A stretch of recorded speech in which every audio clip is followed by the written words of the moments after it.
meninas, olá meninos. Hoje eu vim aqui para fazer um desafio com o João.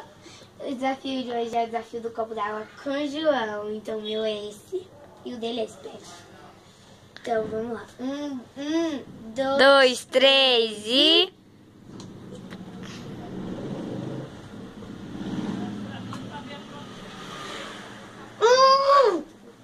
Venci! Eu venci! Ela venceu! Ela venceu! Sim, amassa o copo. Gente, olha o tanto copo de água que ele deixou. Meu Deus, por aqui.